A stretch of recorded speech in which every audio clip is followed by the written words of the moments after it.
So we have all met somebody in our life who isn't very original, who seems to follow somebody else. Which brings me to this quote by L. Peter. She has as much originality as a Xerox machine. For some of you who don't know what a Xerox machine is, it's a copy machine. Which is why today I would like to share with you some examples as to types of people who act like this and why they act like this.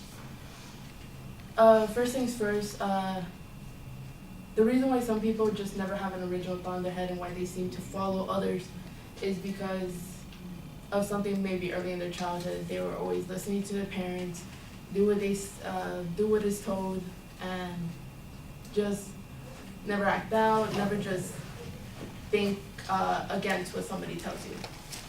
And an example of this is a coworker I have.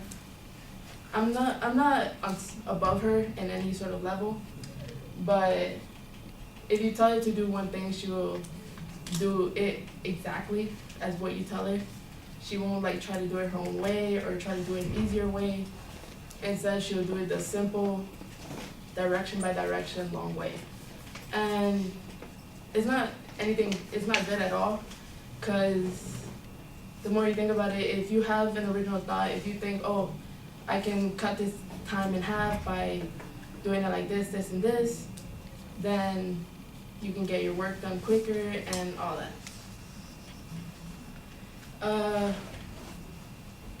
Another example would be people who, for example, plagiarize.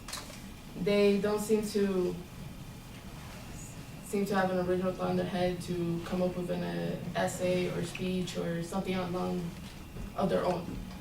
And so they steal works of others because the way they grew up, that's what they learned, to just do what other people say, follow what others do, and all that. So, in conclusion, don't be a Xerox machine, don't be a copying machine, just always have an original thought in your head, try to be your own leader.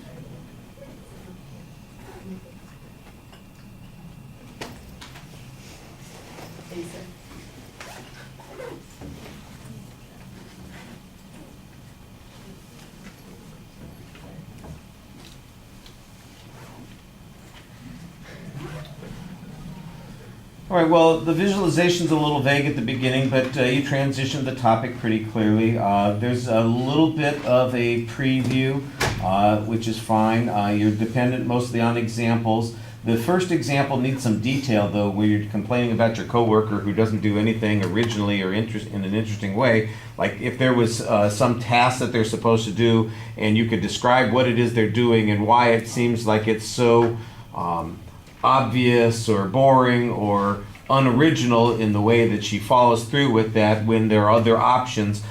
Like if we could have some idea about what that task is, it would be maybe easier for us to appreciate and give you a little bit more to talk about as well. Presentation, you have a tendency to look down while you're speaking. You're looking at the quote, you kind of look at a little to the side each time. You do look up and engage us once in a while, but not as regularly as you want to. And the body movement also seems like it's a little bit less connected to what you're talking about, and maybe there's some anxiety coming out. I thought you had some nice engaging indicators at the beginning of the speech, kind of connecting with us and like putting your arms up and that sort of thing.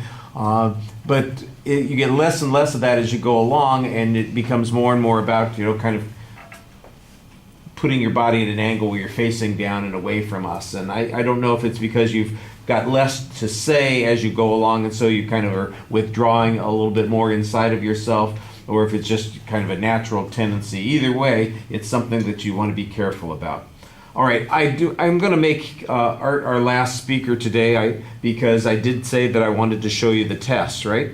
And the test is Monday. So somebody have Art come on in and we'll hear him and then we'll talk about the test quickly.